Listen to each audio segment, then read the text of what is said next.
Okay, welcome. Good afternoon to all of our participants today. Welcome to our Turning Point series. Okay, today session is actually brought to you by Study Hub Student Advisory and JS Study Solutions. So my name is Serena. I'm the student advisor from Study Hub Student Advisory. Okay, and then what we offer, okay, from Study Hub Student Advisory and JS Study Solution, we actually have, we offer services such as student consultation and institution application. And then we have arranged for accommodation, visa and travel arrangement, institution scholarship applications, free career consultations, course counseling and such. And we also arrange for school visits, school talks, and also school events. Okay. So we have offices, we have 7 offices across Malaysia. Okay, we have we have office in Klang, Jenjarum, Mentakap, Sandakan, KK, Seraman, and Seraman 2. So JS Study and Study Hub is actually sister company lah. So if let's say you students is from this area, you can always come to us, can walk into our office, speak to us about your further study. Okay, so for today's session, we have Dr. Chiu. Dr. Chiu, she is the discipline leader from Chemical Engineering and Faculty of Engineering from Swinburne University. Together with 3 students with her from Swinburne University, they will be doing a little bit of sharing. And also we have Mr. Faizin, the senior counselor from Swinburne University. So he will also be together with us during the Q&A session. Yeah. So if let's say you have any question you want to ask regarding scholarship, or you want to know more about what are the engineering pathway after that, what you will be doing, okay, you can just feel free to type in your question at the chat box below. So without further ado, I will just pass the floor to Dr. Chiu. Hi. Thanks, Serena, for the introduction. Give me a minute. I'll do screen sharing. So do let me know once you can see my screen. Okay? Yep. Okay, great. So good afternoon, everyone. Thank you again, Serena, for the introduction, and also to Study Hub and JS for having Suman Sarah here with us today. So hi, I am JJ. You can just call me JJ. So I'm the discipline leader for chemical engineering program here in Suman Sarawak. That string of letters under my name is basically to represent that I'm a chartered professional engineer with Engineers Australia under chemical engineering discipline, and I also hold APAC and also International Professional Engineers Registration. Now, my task today is basically to explain what engineering holds for your future. So, what I understand is some of the audience that I have today are basically high school leavers. So, since we are a little bit shy to explain, like you're in year 12 or year 11, it's fine. So, hopefully, after today's session, you will have a better idea whether engineering is a career path you should consider or not, and whether you want to join us here in sunny Sarawak for your degree or not. All right, so let me start. Now, I find that one of the best way to explain something is to imagine that it's not there. Okay, so let's imagine a world without engineers. What will it be like? I don't know why, but people seems to relate engineers with that orange color hard hat. I'll be honest with you, I'm a chemical engineer. It's just a handful chance that I've worn that hard hat lah. Probably just for fun. Sometimes I wear it, but not that much. Okay, so let us see what the available engineering field and how is life gonna be without engineers. Well, first and foremost, engineers contributed a lot to the advancement of aeronautics, the airplanes. So, be it materials, design, technology, or even the fuel that used to prepare an airplane. So, there's a lot of engineers that come together from different disciplines to ensure that that big bird there, that big metal bird there actually flies off to the sky. Now, what will happen if they were not there? The engineers were not there. Well, traveling by air will look pretty different from what we're familiar with. And the Golden Gate Bridge will definitely have a very different outlook. Probably something like this, not exactly the kind that I want to cross the river with. So we have to thank the civil engineers for this.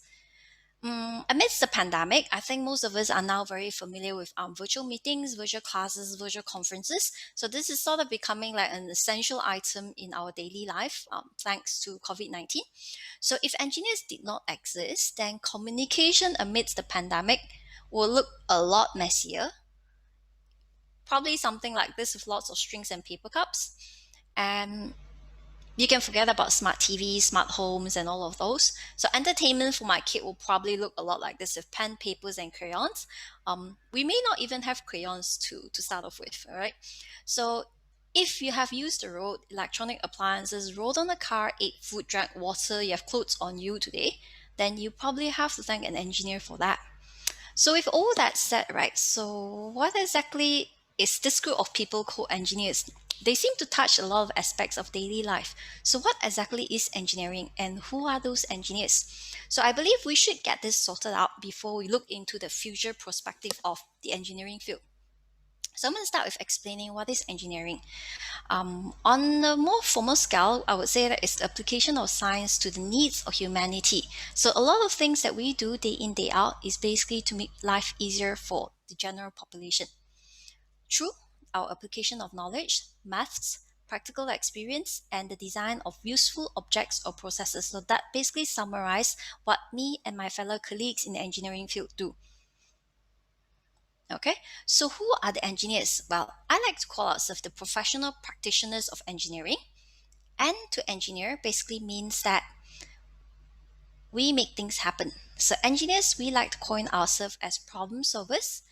Taking the word of Theodore von Karman, he says that scientists discover the world that exists, while engineers create the world that never was. So what he intends to explain is that scientists tends to focus a lot more on the fundamentals, and their characteristic activities will side towards learning about nature and developing knowledge around it.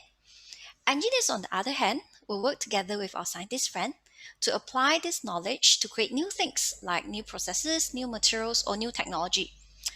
Well, if that's the case, right, engineer seems to be pretty different. But when she say that there's a lot of engineers around, right? So what kind of engineers are she referring to?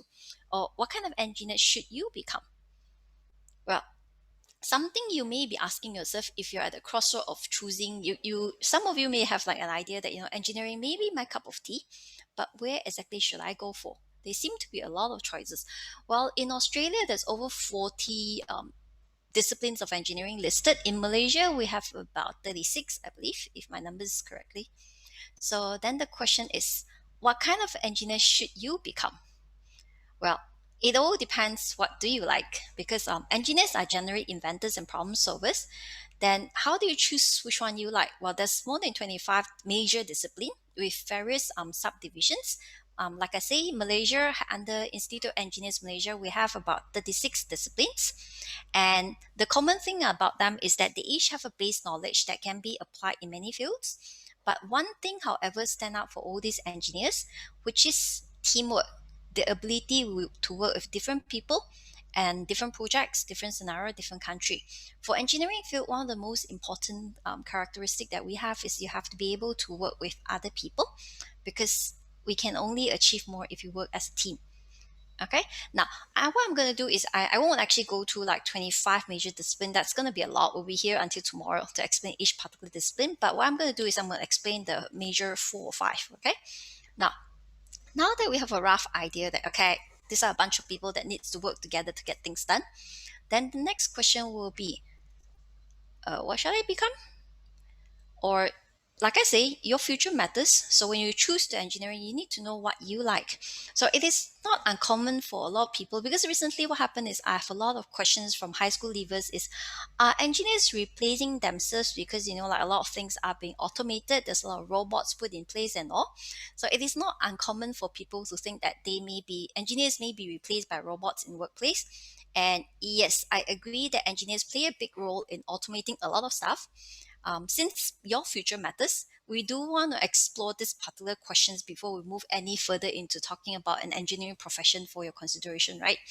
Now, let's see. Yes, I agree. Automation is important, and the use of artificial intelligence or robotic or automation alongside with various other technologies have improved production, make things go faster, get more works done, which means businesses make more money. So engineers are in this generation are really working on automating a lot of things. If that's the case, then the question will be, are the engineers of this generation working towards killing off job opportunities for the generation of the engineers of the next generation? Well, a recent study by the University of Oxford mentioned that a concept called the technological bottleneck. So there is a bottleneck to this technological advancement, and three factors contributes to this bottleneck, which is creative intelligence, anything that requires creativity, manual manipulation and perception. If this needs to be a human has to interfere, then it will be a bottleneck, or what we call a social intelligence. So if there is any one role that require a high degree of any of these three factor, then there's a high chance that it cannot be replaced or it is not at risk from artificial intelligence or robots. And engineering field is one of them. So since we are here to stay, perhaps we can look at what it has to hold for the engineers of the future. So why do we say that creative intelligence, manual manipulation and perception, social intelligence is important? Is what are the odds that the robots can manage human?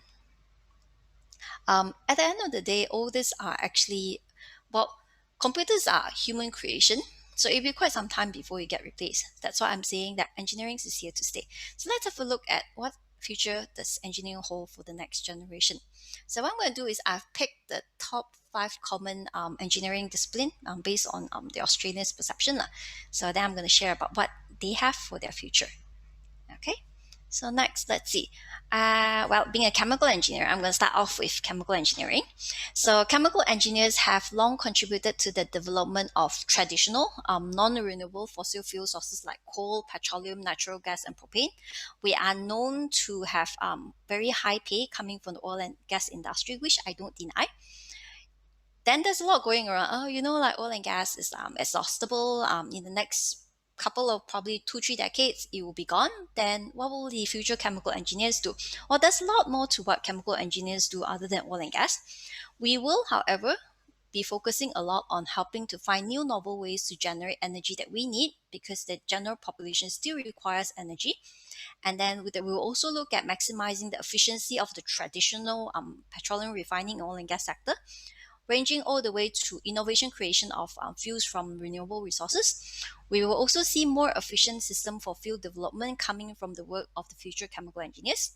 Then we also project to see that chemical engineers playing a role in advancing biomedicine, perhaps in the area of modernizing disease diagnosis, treatment options, improve safety and efficacy of the drug delivery system, make more powerful and accessible medicine. So why accessible? Now, a lot of work that chemical engineers do is about a balance between efficiency and also costs, because if something is too expensive, then the general community will not benefit from it. Therefore, accessibility is something that we look heavily into. So cost efficiency. Then the next generation of plastic and biodegradable chemical-based material will come from the future chemical engineers' contribution too. So if you decide that chemical engineering is a field for you, then as a chemical engineer, you will help to design and create things that will fuel a better future. You play a lot into fuel area. Then many industries will be open to you and you will apply your knowledge in ways that suit your interests and goals. So that's for chemical engineers. Now, what about civil engineers? We'll be looking at them growing our cities. So the future civil engineer will make larger skyscrapers possible with many more people collaborating and staying in a single place. They will allow for new mode of transportation to be implemented because they need to cater for technologies such as self-driving cars when they develop infrastructure. And we'll also be looking at them making recycling waste and use of resources such as water and electricity more efficient. So as a civil engineer, you will guide the growth of town or city you choose to live in and work in. You will see new types of train connecting people like never before and help transition from petrol to electrical vehicle. So that's something pretty interesting for the civils. Then if you're interested in electrical and electronic engineering, then we'll be looking at you for high powered skills. So we'll be looking at lighter, more portable and better computers, faster and more efficient wireless charging system, new type of electric cars. If I'm going to get electric cars, I want it to be wireless charging, right? So Then next generation of solar technology for greener power system. Those will be things that you will help to power. So it concludes that you will power the world, to be honest. You work with other engineers to make all things modern life require faster, smaller, and better for the environment. Then the mechanical engineers, we'll be looking at them for industrialization and infinite possibilities, like perfecting the form of travel, such as high-speed rail, vertical takeoff and landing aircrafts, machines that harness the power of tides, future factories that make highly specialized tools in more compact and efficient manner, ranging from art to medicine and, well, perhaps even experiments in space. So as a mechanical engineer, you will choose to innovate, be it big or small, human-powered or artificial intelligence-driven, and the machines that make the future a better place will be created by you. And for the robotics and mechatronic engineers, they will be the one that delivers our robotic reality. They'll be looking at designing and building robots that help humans in all all walks of life, provide our nation with the workforce that have more free time because of the increased automation of tasks, and help to keep our cities cleaner with smaller and autonomous waste management machines. So as R&M engineer, you will develop the system that will usher in a new age of humanity.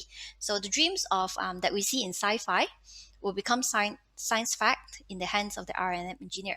So these are what engineering holds for the future for the main engineering disciplines. So what kind of engineer should you become? Well, I would say that you should first become a recognized engineer. So what do I mean by a recognized engineer is basically your engineering degree, your course needs to be accredited. So why is accreditation important? And what is that actually? So accreditation is basically it's basically an evaluation of an engineering program based on students' achievement, program improvement, faculty, curriculum, syllabus content, facilities, and institutional commitment. Then why do people want to do accreditation? So here in Swinburne Sarawak, we hold a dual accreditation, which is being accredited by the Board of Engineers Malaysia and also Engineers Australia, because Swinburne the main campus is in Australia, so our program comes from Australia. So why do we want to do accreditation? Well, first thing first is it's important for you to graduate with an accredited degree because it's the first step towards your professional registration, as it provides academic qualification for professional recognition later in your career. So you want to ensure that when you finish a degree, you want to be able to register with the statutory board of the country. So in Malaysia, we have the Board of Engineers Malaysia, and in Australia, they have Engineers Australia. So that's why you want to get a degree that is actually accredited by those statutory board, so that later, after you start practicing, you can actually register with this board. So now that we're on Swinburne Sarawak, right? I would like to share a little bit of a short video of our lovely campus. So here's a virtual tour of campus before I continue. Okay. Welcome to Swinburne Sarawak Campus Tour. Our campus is near the city centre, commercial and residential areas, making Swinburne easily accessible. Let's start the tour with our lecture theatre. It can comfortably sit up to 350 people for a huge lecture. Next, we'll have a look at our computer and science laboratories. As the University of Technology, Swinburne has state-of-the-art computer laboratories helping students gain skills needed for the future career. Our science laboratories are well equipped for students to conduct their experiment in a safe and controlled environment. Not only that, our campus has 46 engineering and research laboratories. Students can explore their research while preparing for the future career in Industrial Revolution 4.0. The library is your one-stop solution to all your studies need. They have resources, facilities, and services meant to ease your learning at Swinburne. The library also has a 24 hours study area for our students.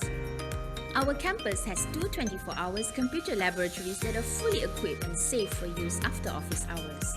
The multi-purpose hall can accommodate up to 900 people for activity with a large crowd. It also functions as our recreational facilities such as basketball court, badminton court, squash court, and a fully equipped gym located above multi-purpose hall. Students can join sports and recreational club to make full use of these facilities. That concludes our campus tour. Thanks for watching. See you on campus.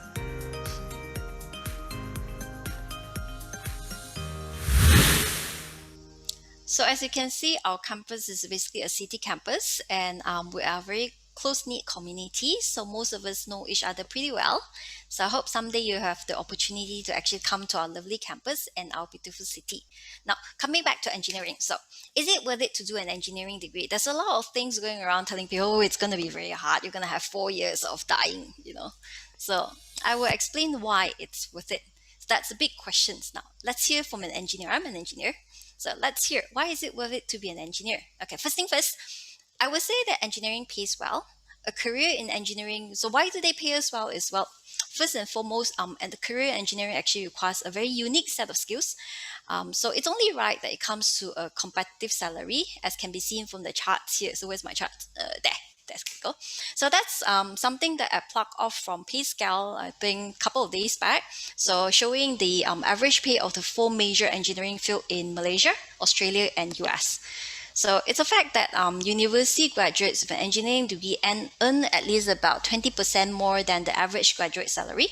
And majority of educational think tanks, blogs, and news portal does rate engineering as one of the top paid degree program. Or to be exact, engineering program takes up about 40% of the slots in top 10 paying major lists. So one can expect also to earn more during your engineering career than graduate in most other majors, because it is a specialization area. So that's why we are professionals. Okay, so first thing first, because you do want to have a degree that actually allows you to put food on the table and roof over your top of your head, right? So that's the first thing. And this is what I like. It's not only a male-dominant profession. So this particular magazine cover comes from the March 2020 edition of Engineers Australia's magazine. So it's a very good illustration of the engineering profession as a whole and its changing demographic in the area. So yes, maybe at some point it was a male-dominant profession. Now, however, more and more women are actually joining engineering colleges, and they're very successful engineers. So women can and should become engineers in this exciting and growing field. So shout out to all the young ladies and young gentlemen out there as well. If you have a curious mind, you love science and maths, and is passionate about helping people, so engineering is definitely a plausible career path for you to actually consider, because it allows you to actually develop solutions to make life better for the community. Well, it offers an excellent career prospect. So why do I say that? Well, engineers, we tend to say that we're creative thinkers, problem solvers, communicator, team players. So it's not surprising that engineers are some of the most sought after people for a diverse range of jobs. So all kinds of businesses recognize that engineers are people that are well educated, they're good at problem solving, and a great person to have in any team, in any industries, to be honest.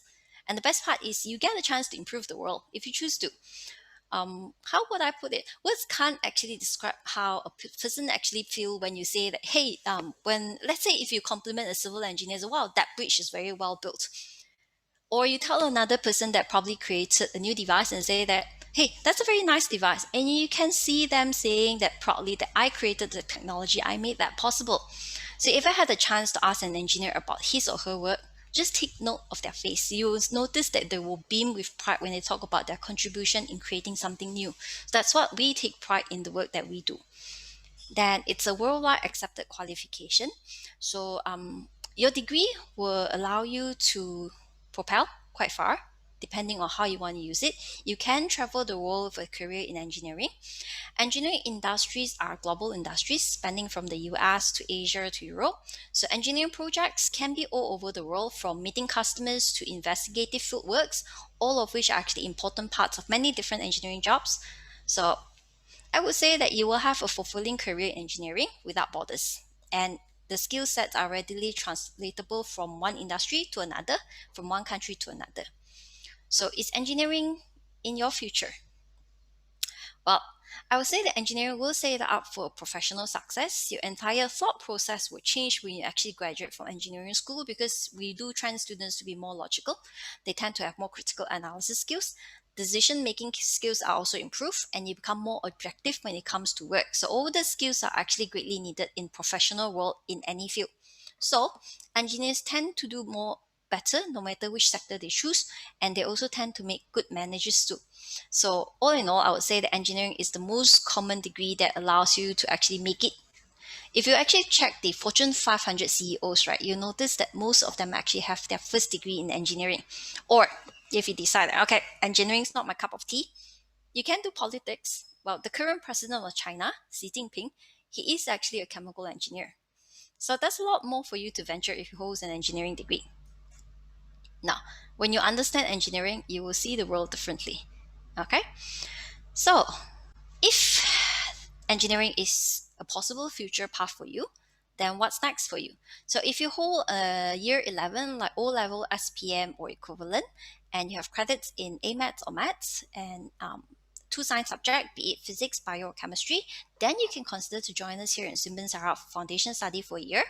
Then you proceed to 4 years in degree in engineering, or you can take double degree option, an additional year, and then graduate with a double degree and head off for employment. Or you come in, you decide that, okay, I'm going to further my studies. We also offer master's and PhD degree here in Sunburn Sarawak for the engineers. And then if you come in with a year 12 qualification like A-level, STPM, or UEC, then you can join us straight into year 1. Okay. Now, we offer 5 professionally recognized engineering courses here in Sunburn Sarawak, in civil engineering, chemical engineering, electrical and electronic engineering, mechanical engineering, robotics and mechatronics engineering, and we have identical Australian engineering qualifications, both for the undergraduates and also the postgraduate level. So our double degrees are basically civil with business, mechanical with business, or robotics, mechatronics, and computer science. Okay, so that will be something what we call 2 degree all in a 5 years duration. Now, why do you want to consider a Sunburn engineering degree? Well, we offer what we call an engineering common first years. That means you can join us for year 1 and then mingle with other engineers who are all completing the same 8 units. Then while being here, you get to mingle with the classmates and get to know the lecturers, understand more about the disciplines before you proceed on to choose your major. You can still transfer to any branch of the engineering discipline without losing any of the credits you completed in your first year. We offer authentic engineering education. We have a lot of industry engaged projects like final year capstone projects or the other projects that we do within the curriculum. Then our teaching staffs are professional or industry experienced. We have robust and blended learning environment, and we offer what we call an industry immersion program, which means that students can get to participate in an industry project for a full academic year. So that offers you an opportunity to be closer to your potential employer actually. Then we have active research environment with a lot of research collaboration opportunity and networking opportunities. Our graduates have very high employability rate, and we have a MyBeam Satellite Center here, which is the building and information modeling, which is a course that is strongly sought after in the industry here. So that prepares our graduates for the industry. Then we have recent technology and industry focused electives, such as the recent one is we are actually running a IR 4.0 electives. That means students will get exposure to all these advanced units. Then we have both electrical and electronic fields in our E&E program. Then we offer double degree opportunity, and a lot of students are actually award winning. Okay, so we offer dual accreditation. We are accredited by the Board of Engineers Malaysia and Engineers Australia. Then we offer a lot of opportunities for professional interactions and development. A lot of our chapters are award-winning and student chapters clubs as well. Then Double Joy is basically students can choose to actually complete a year in Melbourne via student exchange program at the Malaysian rate for 1 semester. Then we offer alumni discounts and sponsorships for our alumni who wants to continue for postgraduate studies. So we also have, in engineering, we're very proud that we have a very strong teaching team. So we have top 2% scientists in the world teaching into the program, like Professor John Wilson for civil, Prof. Ajay for mechanical, Associate Professor Jaka for chemical engineering, and Dr. Jubair for E&E. So these are top 2% scientists in the world. Then that means you get to learn from the best. And 45 of our teaching staff holds PhD qualification, and 21 of them are actually professional or have professional recognitions or industry experience. That means that, like me, we hold chartered engineers titles or professional engineers title, and we have personal attention to the student with a very good ratio. Then these are some of the professional linkages that we have on campus, like Engineers Australia's chapters are here, IEM, Institute of Engineers Malaysia, IET, IChemE, the UK Institute of Chemical Engineers, we have the student chapter here, just name a few. Then also the ASHRAE, the American Society of Heating, Refrigerating and Air Conditioning, we have the chapters here. And we also have a lot of industry linkages, which means that we have a lot of industry engaged learning embedded within our curriculum. And yeah, despite COVID-19, we also have a lot of student achievements in last year. So we're very proud to say that School of Engineering here in Swinburne Sarawak is home to the best student chapters in the engineering professional bodies. So our IEM was top outstanding student section for 2016, 2017, and 2020. Our IET was we were the best student chapter award in Malaysia for a couple of years too. And iChemie, the Institute of Chemical Engineers student chapter here, was awarded highly commendable award last year too. So with that, I think enough talking from me. Why don't we hear from the students? So today I have actually invited 3 of our young engineers in the making to share with us their experience in doing engineering here in Swinburne Sarawak. So we have Abdul Kader. He's the president of the iChemie student chapter in Swinburne Sarawak. Hi, he's 8,000 kilometers away from us now. Nicole, the chair lady of Institute Engineers Malaysia student section here in Swinburne Sarawak too. And Eden, the president of the American Society of Heating and Refrigerating and Air Conditioning student chapter here with us. Okay, so hi ladies and gentlemen. Hi, can you test your mic? Hi. Hi, good to hear from you. Hello, good afternoon. Good afternoon. So let me see. I'm gonna ask you guys. Okay, first thing first, why did you choose to study engineering course at Swinburne Sarawak after your secondary classes? Perhaps we let the ladies start first. Nicole? Ladies first. Hi. Okay, why engineering? Well, to me, a career in as an engineer is interesting and fun, I guess. Then it also involves like a lifetime of continuous learning to adapt the changes in the society and the natural world, of course. Yeah, it often like involves a lot of like working in multidisciplinary, multicultural, multi-site teams.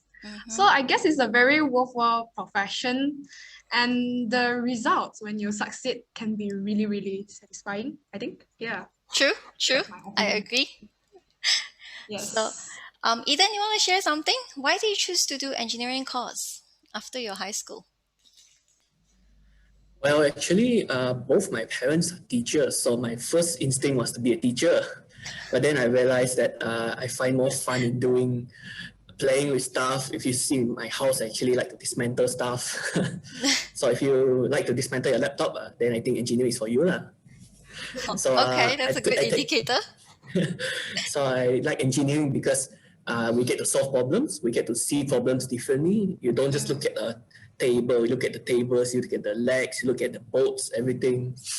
So yeah, it's a lot of things to look at, it's a lot of things to learn, and the world is constantly changing. Very interesting field indeed. Abdul Kader, what made you travel so far from home to do engineering here in Swinburne Sarawak? You want to tell us where alright. you are? So currently I'm living in Saudi Arabia. So I'm 8,000 kilometers away from Kuching to be specific. And we are 5 hours behind actually. So anyways, going back to your question, at that time, 4 years back, I actually just completed my O-levels. So I didn't know whether I wanted to continue my A-levels or whether I could go for a foundation year in a university. So at that time, actually, my brother was studying electric engineering at Swinburne, but I didn't know much about the university, you know. So after doing my research, I found that Swinburne actually offers a foundation degree in engineering. And I thought that I've always been excited in engineering, as Edwin just said, about problem solving, the ability to work with teams, to achieve a common goal. So I always thought to myself, if not going for foundation, I think it would be a better chance to pursue it other than going for A-levels, which is 2 years. So I decided to go for engineering, and after completing my first year, I pursued chemical engineering. Okay, nice to know. Okay, so maybe we can invite Eden to share. I know Eden and Nicole is actually coming from Kuching, which is here where Swinburne Sarawak is. How do you feel on our campus? Because we have about more than 4,000 students coming from 40 countries, right? What did you benefit from studying in a very diverse learning environment like Swinburne Sarawak here? So perhaps Eden can start first. All right. So when I joined, there's a saying here that goes unity in diversity. So in Swinburne, I mean, we're all human beings, so we don't look at people's race, ethnic, or religion. We all come here for the same purpose. We want to graduate, we want to study. Correct. Alright, so I think in a good generalized way, personally for me, I have friends from Bintulu, Penang, Miri, Johor. I was taught by lecturers from Iraq, India, Myanmar. I learned things from Australia, Malaysia, and because of engineering, I can apply what I learned worldwide. So I guess you can say that you come here, diversity is important. It doesn't really matter because everybody's the same, everybody wants the same thing. You just have to keep an open mind. If you stay narrow-minded, you won't really survive much. Not in Swinburne, not in the world, not anywhere. So yeah, diversity here is really, really important. Okay. Nicole, what about you? How does it feel to actually study in a very diverse environment like what we have here? I do agree with Eden actually, like about the culture. I mean, knowing like different perspective, like we also meet like foreign students from different countries, foreign lecturers from different countries. So I think we would be able to learn more of their diverse culture to that send their way of life. Okay, we could also experience their different mother tongue. Like whenever we talk to them, the different slang, we get to know all the different slangs and like how do they really speak? How do they really speak and like the slang and stuff, and like really interesting to know. And of course, like different kind of food. Whenever we talk about food, we just say, "Oh yeah, I do agree. I like nights, everyone." This. Yes, exactly. Like good food gives good life. Yeah. Well, think about it. I mean, like it's a very. I saw these quotes like say, if you're not supposed to have like midnight snacks, then why is there a light in the fridge? So I mean, like, so really good food gives good life. So coming back to this question, so I think I really salute those international students, foreign students coming to a foreign place such as Kuching. So I think this would be a very grand adventure for them. It's very adventurous. So we could also learn and see how do they really adapt in a different place, and from language barrier probably to unfamiliar food as food everywhere. So yeah, that's what I mean. So it's like getting to know a different country but in your own homeland, right? Yes. I know Abdul Kadir likes to ask sometimes, because I teach him in class, then he likes to ask me about Chinese words. So I'm like, oh, okay. So it's very nice because the environment here allows us to actually get to know a person without looking at the color of the skin or the country of origin. So I like that here actually a lot. Abdul Kadir is in 3rd year of chemical engineering, and Eden is in final year of mechanical engineering, right? Can you share with us some of your learning experience on our campus here? Yeah, sure. I would like to start. So as a chemical engineer, I actually learned the best of everything: physics, maths, chemistry, along with using the engineering laboratories and the engineering softwares. So speaking of the engineering laboratories, I think that it's one of the most exciting and fun aspects of my learning experience here in Swinburne. So every semester we would be exposed to new labs, whether it was the science labs, for instance, for our chemistry labs, or whether it was the engineering labs. So we would be given the ability to play around and design our own experimental procedures to actually achieve a desired outcome, while under the supervision of a lab instructor, so we don't burn down the university, obviously. But other than that, I really enjoy seeing the application of our theory, and it really has helped me to absorb all the knowledge that we've been taught, seeing it applied in the different labs. Yeah. And other than that, I really enjoy the engineering softwares. So, before joining chemical engineering, I always thought, chemical engineers, we wouldn't code, that's for the robotics, or that's for different majors. But I was introduced to MATLAB, which is a coding language. But fear not, when the softwares are implemented in our assessments, it's actually pretty fun and interesting. Yeah. And you get to understand it much, much better. Yeah. Correct. Eden, what about you? Do you want to share something from the mechanical engineer's perspective? How does it feel to actually study here, your learning experience? So I think I will share a little bit from my foundation, because I'm sure everyone here, when you join, you're going into foundation, right? So I'm coming from a Malaysian syllabus background. So I have my SPM, just like you guys. So adapting to Swinburne when your foundation is really a new experience. All right, you have friendlier lecturers. You have your own incentive to work harder, because if you don't work harder, you fail, and you fail, you lose your own money. All right. So you want to work harder. In SPM, people spoon feed you information. They give you the answers. They guide you. Here, you have to work on your own. You learn to work on your own. And then if you cannot, you depend on your peers to help you, to guide you. All right. So I have a lot of friends here, but so when let's say we have a final exam, we study together. Before we study, we eat together. So here you get to mix around, mingle a lot, right? In SPM, in Malaysian syllabus, you just have half a day. We tend to spend the whole day together. Just not during this COVID period. Well, we spend a lot of time online together. So what I would say is that what you're telling us is that when you're clear about your direction, you do a foundation of engineering or science with us, then you are actually a lot more focused, because then the syllabus are already filtered out, and those are the areas that you need to focus on. And you get to start to adapt to university culture earlier as compared to doing the conventional public exams. Am I right? Exactly. Thank you. That's a very lovely experience to share. I came from A-level, so I sort of actually missed that. And when I started year one, it was tough, very tough. And syllabus is already much harder. So I think a foundation year will actually be very useful to actually adapt to a lot of stuff. Let's see. Okay. Now, perhaps we can hear from our lady, Miss Nicole. In your opinion, how has your learning experience in Swinburne actually helped you for your upcoming future career as a civil engineer? I would say Swinburne really helped me a lot in paving the way for my future engineering career, because the course itself is in tandem with the future needs of the industry.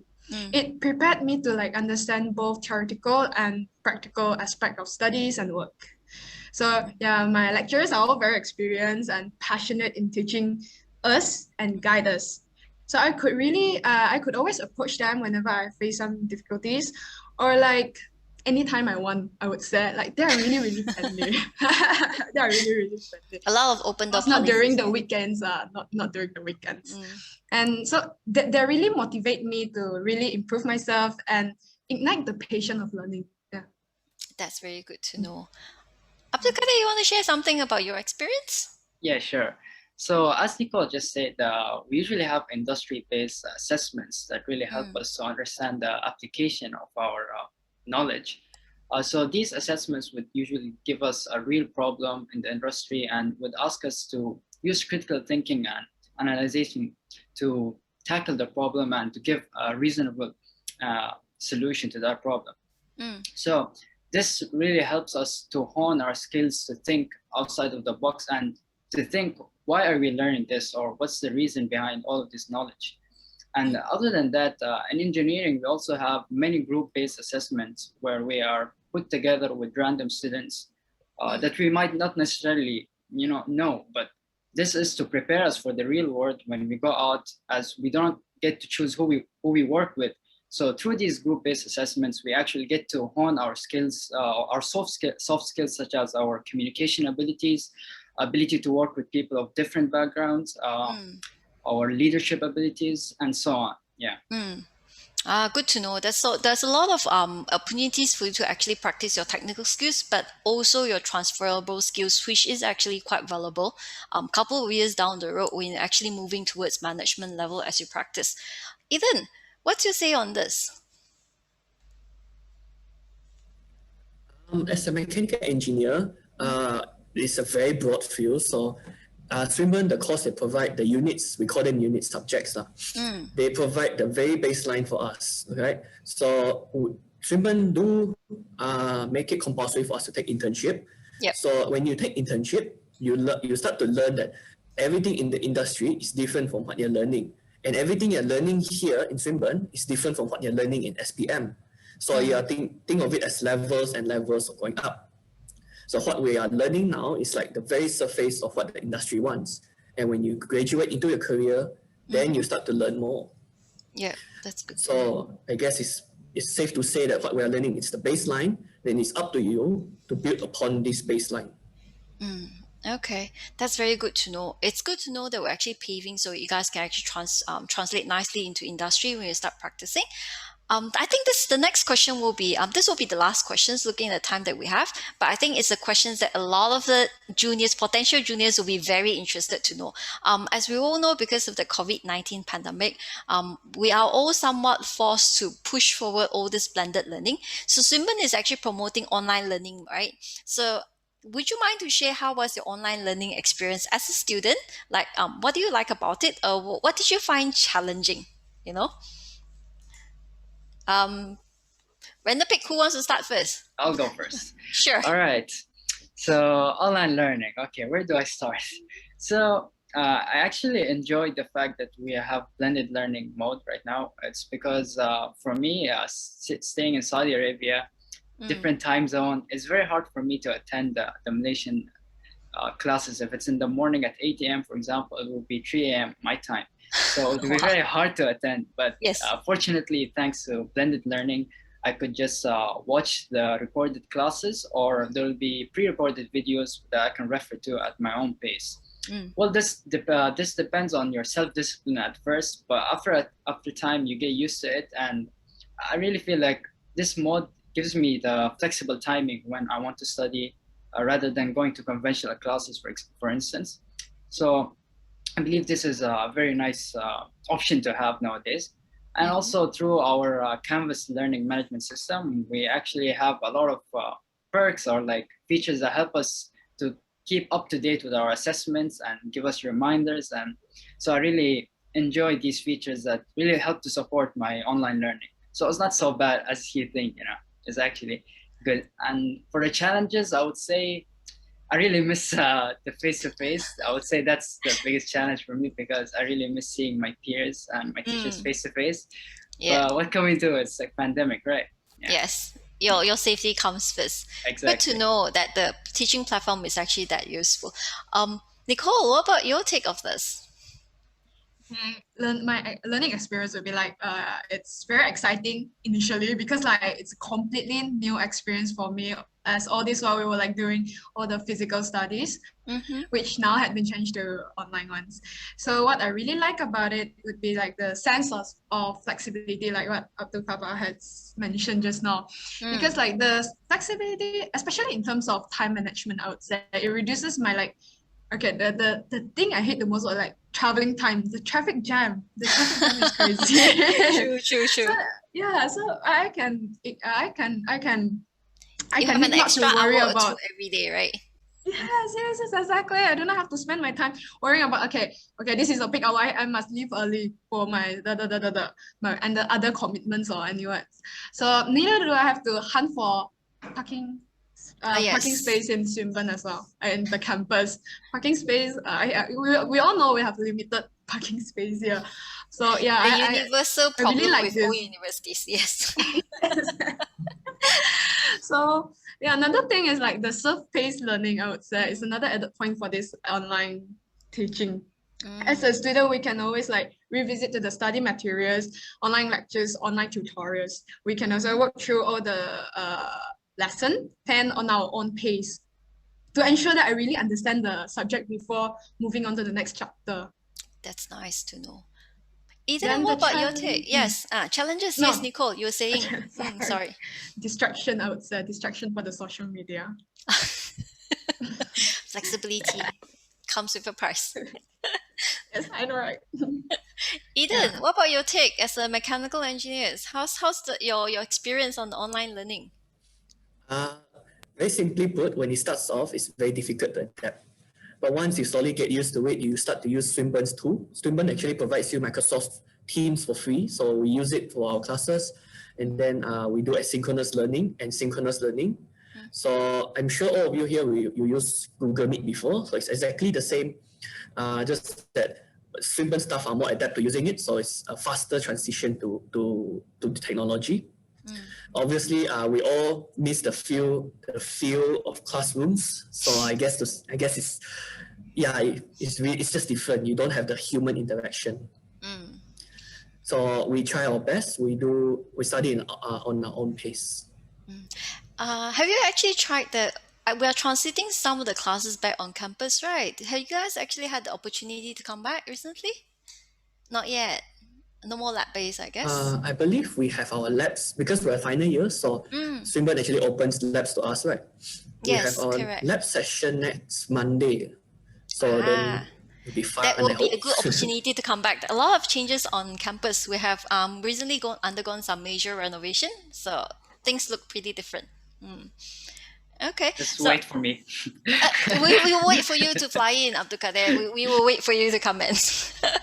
Okay. So I'd like to thank Nicole, Abdul Kader, and also Eden so generously sharing with us their experience here today. So I think with that, we are almost at the end of our presentation. So let me see. Okay. I think we are ready for the Q&A. Faizin, do you want to continue from here? Yep. Sure, JJ. All right. Serena, you want to say something?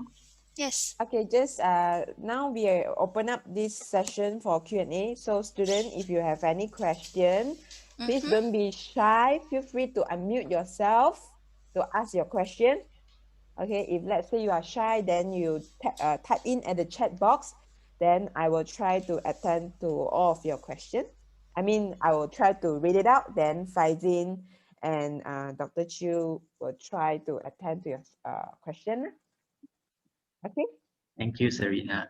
So I think while waiting for our dear students to ask us any questions, I actually have prepared some frequently asked questions about the program of the engineering program that we offer here in Swinburne. So if you don't mind, I'll just go through this very quickly while we wait for your question to come in, yeah?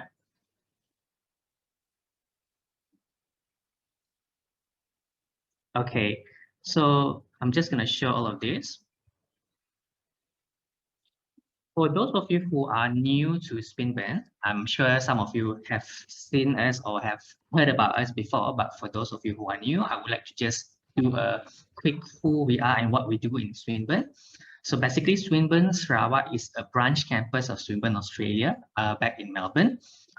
We have been in Malaysia for the past 21 years this year. So we celebrated our 20th anniversary last year. And at the current moment, the good thing about our branch campus is that we do share the same ranking as our home campus in Melbourne. So we are one of the top 1.5% among the world's university. All right. And as JJ has clearly mentioned, that our graduate employability is also quite good. This is thanks to the many works that both the university do and also our students do as well. So without the students, we wouldn't be able to achieve these statistics here. So basically 95% of our graduates are hired within the first 4 months of graduation. So I think that is a very good achievement to have. JJ also mentioned that in engineering, the ratio between staff and student is 1:15. But as a general, because we have also other programs offered by Swinburne, such as business, design, computing, and science. So the ratio between staff and student is 1:18. So this gives you a very personalized experience in Swinburne. All right. And our students from statistics as well is hired by the world's top 100 companies. So you will have students working in places like Petronas, Shell, H&M, and many more, right? So these are all the big names of companies out there. So the first thing that I would like to let you guys know is about entry requirement. Of course, this is very important. So for those of you who are just finished SPM, the requirement is very minimum. It's just 5 credits that we need from your SPM. But we do look into a few subjects in your SPM as well, including maths plus 2 science subjects. So as long as you have 5 credits, including maths plus 2 science subjects, then you are able to go into our foundation program, which is a 1-year program, right? But if let's say you come from qualifications such as STPM, UEC, or A-levels, then you can see all the entry requirement in the screen here as well. Like for example, if you're from UEC, we need 5 Bs, but we need you to also have a B for maths and physics or chemistry. Okay, so these are all very important prerequisites. And on top of these requirements, we also need to look into your English language requirement. So these are also quite important. So if you need more information, I believe our friends from Study Hub and GIS Study are able to explain more to you later on, or you can always visit our website to get more information as well, right? So moving on. So the next question is, what about fees? How much do you have to invest in an engineering program in Swinburne? So if let's say you are Malaysian, as you can see, M represent Malaysian, I represent international. So as a Malaysian student, you'll be paying roughly about 18,000 for foundation and roughly between 31 to 32,000 for the degree program a year. So if it is a 4-year program, of course, you have to times it by 4, right? But the benefit about studying in the Kuching campus is that our fees are all counted in Ringgit Malaysia. If you do happen to do the same degree in Melbourne, Australia, then you have to times it by 3 because the Australian dollar is stronger than the ringgit, all right? So that is the benefit of you to study in the Kuching campus. So basically what I'm trying to say here is that you will get the value for the money that you have invested, right? And you will never waste any money here because it is an investment for your future. So how about scholarships and financial aids? What do we say about that? The slide here is a little bit laggy. Let me just go back. All right, hold on, yeah. Oops, sorry about that. So let's go back again.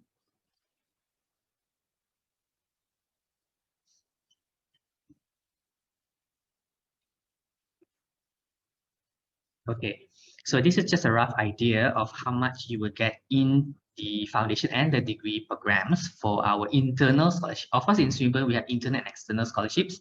So for foundation, you can get up to 12,000 ringgit worth of scholarship, meaning to say that is pretty much about 65% of the total foundation fees. And for the degree, you can get up to 41,000 ringgit. That's a lot of money. You can buy a kanchiao with that money, right? So there is 1/4 of the fees for the degree if you are an international student, of course. So more information is available at the link here. So if you have the time, you can always scan this QR code right here. And last but not least, of course, I would like to also share with you the next intakes for the university, right? For the foundation, we are currently in April intake, but we do have August and October as well. Similarly, for degree, we have the August intake and also the September intake for engineering degrees. So I think that's pretty much it from me, Serena. Do we have any other questions from the floor? Yeah, so far actually there's one student asked, what about automotive engineers? Just Yeah. now during Dr. Chu's Dr. Chu, session. yeah. Yeah. So maybe Dr. Chu can answer that question. Mute first. Okay. Say again, you were asking about automation engineering, is it? Serena, can you repeat the question again? So automotive engineers. Uh-huh. Yeah, what about automotive engineers? Automotive engineer, we do not offer automotive engineering here in Swinburne, Sarawak. But if you're interested, then a good first degree to start off will perhaps be mechanical engineering. And then you can proceed on to a specialized second degree at a later time. Yeah. Okay. Yeah, thank you. Is there any more questions from students? You students can ask any question related to engineering. That question just now is from Arisna, right? Yes, I correct. see. Yeah, I do understand where the question comes from because there's a lot of confusion between mechanical and automotive. And also aeronautical is also another area that always got asked when we speak about mechanical engineering. That's why. Yep. So actually, mechanical engineering is a broader one, and it's actually a very good first degree to start off with, because what happened is, unless you are very, very, very sure that's the specialized area that you want to go in, and that's the area that you want to practice for the next 20, 30 years of your career path, then if not, you can start with a broader degree. Then you can work in that specialized area, find the first job in that area, and decide whether that's a cup of tea or not. So if you hold a broader degree and you find that, who knows, that when you start practicing, okay, I'm sorry, that is not actually my cup of tea, then there's an opportunity for you to actually look into a different area. So that's the good thing about having a broader first degree. So if you want to consider that option, then I will say that a mechanical engineering first degree will actually be a very good option. Then you can top up with a second one once you're very sure that that's the field that you want to practice for the next coming decade of your career. Okay, thank Yeah. you, Dr. Chiu. Welcome. Okay. Any more questions? Yeah, just feel free to type out your question. Yep. So please feel free to fly in any questions you have. We'll be happy to answer them wherever we can. Shall I stop screen sharing first? Yeah, you can. Okay, so we don't take up too much bandwidth. If you're a little bit shy to actually speak up, it's fine. You can just type now, or if you don't have any, you can always contact JS Study at a later time if you have any questions that you want us to answer. Perhaps something popped up at a later time.